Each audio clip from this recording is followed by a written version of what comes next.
सुसंस्कृत असे आपले ते प्रधानमंत्रीही होऊन गेले. फार जवळून माझं भाग्य की मला त्यांच्या बरोबर पार्लमेंटमध्ये त्यांना बघण्याची, त्यांच्यावर काम करायची संधी मिळाली. आणि कुठल्याही विषयावर एक नेता आणि विरोधी पक्ष यांचं एका सशक्त लोकशाहीमध्ये कसं नातं असावं हे मी फार जवळून त्या काळातल्या भारतीय जनता पक्ष आणि काँग्रेस पक्ष आणि UPAचा पाहिला. नाही, एक तर त्यांचे अनेक असे किस्से आहेत की पंतप्रधान म्हणून त्यांनी अणुशक्ती करार असो किंवा खास करून त्यांनी स्थापन केलेली समिती होती जे खास करून सर्वसामान्य माणसांना, गरिबांना त्या समितीच्या माध्यमातून वेगळे धोरणात्मक निर्णय व्हायचे, सर्वसामान्यांना समाविष्ट करून घेण्यात ते पंतप्रधानामध्ये असे बोलल्या जातं. नाही, अर्थातच एक अतिशय उत्तम अर्थतज्ञ आणि भारतात मोठी क्रांती आणि बदल त्यांनी जे घडवले हे भारताचा एक मोठा टर्निंग पॉईंट म्हणूनच जेव्हा जेव्हा भारताचा इतिहास लिहिला जाईल त्याच्यामध्ये मनमोहन सिंग साहेबांचं नाव हे सुवर्ण अक्षरातच लिहिलं जाईल. आणि त्या काळामध्ये एक मॉडर्न इंडिया ज्याला आपण म्हणत होतो आणि परदेशातली नाती म्हणजे अमेरिकेशी आपण जे नातं जुळवलं त्या काळामध्ये त्याच्यासाठी जो बेस तयार झाला तो बेस मनमोहन सिंग साहेबांच्याच कष्टामुळे होऊ शकला.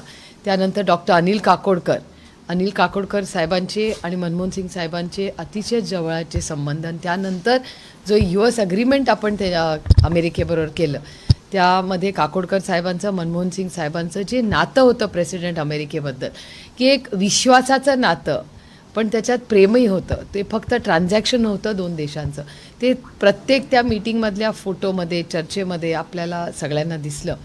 आणि न्यूक्लिअर अग्रीमेंट असेल, सर्वसामान्य मायबाप जनतेला अन्नधान्याचा विषय असेल, आधार कार्ड असेल आणि तंत्रज्ञानाची त्यांचं एक वेगळं नातं होतं. आज जे टेक्नॉलॉजीमध्ये जे बदल झालेले आहेत त्याची सुरुवात मग GST असेल किंवा आधार कार्ड असेल, हे सगळे जे त्या काळातले बदल way ahead of his time हे मनमोहन सिंग साहेबांच्या काळात त्याला जोडून अमेरिकेनं शोक प्रस्ताव दिलेला आहे किंवा शोक व्यक्त केलेला आहे संपूर्ण भारतीयांप्रती.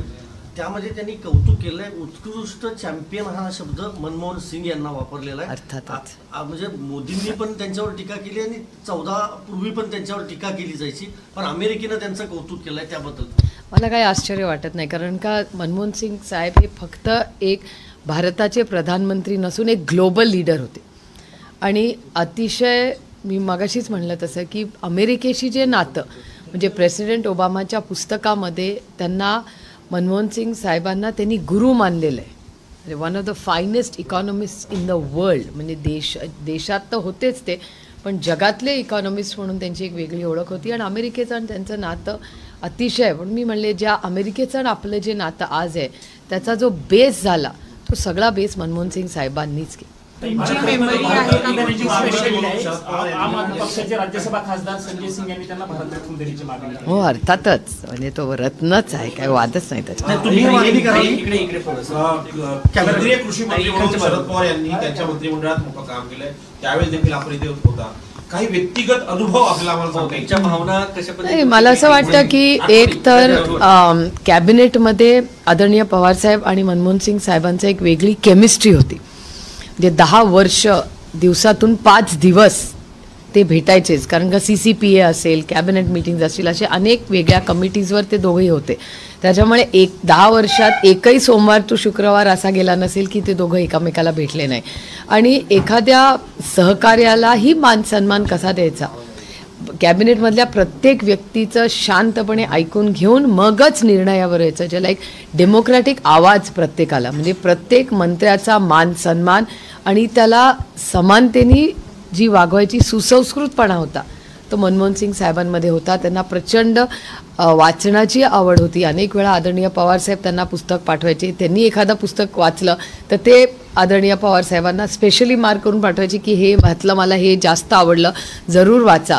आणि गेल्या 10 वर्षामध्ये ते जवळच राहतात, त्याच्यामुळे प्रत्येक सेशनला आम्ही त्यांच्या घरी गेलेलो आहोत. कारण हे नातं काय फक्त राजकारणापुरतं नव्हतं, एक कौटुंबिक संबंध आमच्या दोन्ही कुटुंबांचे 2-3 4 दशकाचे राहिले. एखादी आठवण संसदेतली किंवा घरातली आठवण एखादी काय मला असं वाटतं एक मेमरी जी मला वाटतं सगळ्यांच्या म्हणजे मी पाहिलेली आहे जेव्हा त्यांची आणि सुषमाजींची शेरशायरी, मला नाही वाटत आम्ही कधीही तो दिवस विसरू. की म्हणजे मला दुःख एकाच गोष्टीचं होतं की प्रणबदा, मनमोहन सिंग साहेब, सुषमाजी आणि अरुणजी यांची भाषणं आणि एकामेकावर अतिशय सुसंस्कृतपणाने केलेली टीकाही, पण त्या टीकेमध्ये एक नात्यांचा ओलावा होता आणि एकामेकाचा बद्दल प्रेम आणि आदर होता. तो आदर पाहण्याची पार्लमेंटमध्ये पाहण्याचं भाग्य हे मला मिळालं दोन्हीकडून. माझे सुषमाजी आणि अरुणजींबद्दल मी नेहमीच प्रेमाने बोलते, कारण जरी आम्ही वेगळ्या विचाराच्या पक्षात असलो तरी एक आदर्श विरोधी पक्षनेता आणि त्यानंतर मंत्री म्हणूनही, तसंच प्रणबदांना आणि मनमोहन सिंग साहेबांना एक प्रधानमंत्री आणि एक उत्कृष्ट फायनान्स मिनिस्टर म्हणून आणि नंतर प्रेसिडेंट म्हणूनही पाहण्याची संधी प्रणबदांना मिळाली. त्याच्यामुळे तो एक वेगळा गोल्डन इरा मी म्हणेन पार्लमेंटचा, ज्याच्यात अतिशय सुसंस्कृतपणा होता. टीका व्हायची, कुठलंही सेटिंग नव्हतं, कुणाला कुणाची भीती नव्हती, पण अतिशय सुसंस्कृतपणे टीकाही करायचे, कौतुकही करायचं आणि त्या पिढीने भारतासाठी काम केलं. ताई, एक महत्त्वाचा प्रश्न आहे. ज्या दिवशी देशाचे पंतप्रधान म्हणून त्यांनी कारभार स्वीकारला त्यावेळी भारताला अन्नधान्य आयात करावं लागायचं आणि त्यावेळेस शरद पवार यांना देखील वाईट वाटलं, तर त्यासाठी त्यांची पहिली सही झाली. पण जेव्हा देशाचे 10 वर्ष पूर्ण झाले त्यांच्या कार्यकाळाला, तेव्हा देश स्वयंपूर्ण झाला. याच्यामध्ये शरद पवार साहेब त्याचबरोबर मनमोहन सिंग यांचा मोठा वाटा होता. याबद्दल काय सांगाल? नाही, मनमोहन सिंग साहेबांनी आदरणीय पवार साहेबांना काम करताना ज्याला आपण कंप्लीट फ्री हँड दिला होता, त्यांनी कधीही, मला आठवत नाही की 10 वर्षात असा कधी दिवस आला की पवारसाहेब घरी आले आणि त्यांना वेदना झाल्या की आज कॅबिनेटमध्ये असं कधीच झालं नाही. आणि त्यांची एकामेकाबद्दल जे प्रेम, विश्वास आणि आदर होता. खरं ते प्राईम मिनिस्टर होते, म्हणजे ते अथॉरिटेरियन वागू शकत होते, पण मनमोहन सिंग साहेब तसं कधीच वागले नाही. आणि त्यांनी प्रत्येक कॉलिगचा, म्हणजे पवारसाहेबांचा आणि बाकी सगळ्याच सहकाऱ्यांचा नेहमी आदर, सन्मानच केला. आणि त्यांची सगळ्यात मोठी ताकद होती की ते खूप व्यवस्थितपणे, was a very good listener. त्याच्यामुळे त्यांच्याकडे गेलं की कमीत कमी शब्दात आपण जास्तीत जास्त किती सांगू शकू ही एक मोठी कसोटी असायची, कारण का ते खूप कमी बोलायचे आणि कितीही ते कोणीही त्यांच्याकडे गेलं की ऐकून घ्यायची खूप मोठी ताकद होती त्यांची. एक त्यांना अर्थतज्ञ म्हणून संपूर्ण जग ओळखतं, पण एक पंतप्रधान म्हणून ते कसे होते? अतिशय, म्हणजे भारताला अभिमान वाटेल असे प्रधानमंत्री आणि सगळ्यांना एकत्र घेऊन सुसंस्कृत भारताचा एक अतिशय उत्तम आदर्श, म्हणजे ज्याला सुसंस्कृत आपण म्हणतो माणूस, तसा अतिशय आणि एक्स्ट्रॉर्डनरी वेल रेड, म्हणजे मग गाणी असतील, म्हणजे भारतीय संगीत असेल, नाटक, सिनेमा, पुस्तक, इतके त्यांना इंटरेस्ट होते की कधीही त्यांना भेटलं की माझे आईवडील आणि ते दोघं जेव्हा भेटायचे तेव्हा अशा वेगवेगळ्या विषयांवर म्हणजे या सगळ्यांवर गप्पा व्हायच्या, कारण त्या सगळ्यांनाच या गोष्टींमध्ये खूप इंटरेस्ट होता. म्हणजे राजकारणाच्या पलीकडे जाऊन एक नॉर्मल आयुष्य ज्याच्यात भारताचे सगळेच हे पैलू होते, ह्याच्यातही त्यांना प्रचंड, म्हणजे म्युझियम असेल किंवा भारताचा इतिहास असेल, ह्याच्यात प्रचंड त्यांचं वाचन होतं. ताई, पवारसाहेब येणार आहेत का आणि ते आज येणार आहेत की उद्या येणार? आता कळेल मला आज दुपारी 3-4 वाजता. त्यांनी मुंबईत प्रेस घेतली. भूतपूर्व पंतप्रधान मनमोहन सिंह जी का आज देहावसान हुआ है कल, आपकी कुछ यादें और कैसी उनके प्रति श्रद्धांजलि व्यक्त करें? मनमोहन सिंह जी एक बहुत बड़े नेता और एक अर्थतज्ञ रहे हैं और एक बहुत ही कल्चर्ड नेता. हमेशा मैंने उनके भाषण भी जो सुने हैं वो इतनी मधुर आवाज़ में बोलते थे, बट असर्टिव हुआ करते थे. वो असर्टिव ज़रूर थे लेकिन बड़े अदब से, प्यार से, इज्जत से सबसे बात करते थे. कोई MP भी जाए तो उसे हमेशा प्यार से ही ऐसे कभी नहीं लगता था कि अरे डर रहे प्राइम मिनिस्टर से मिल रहे.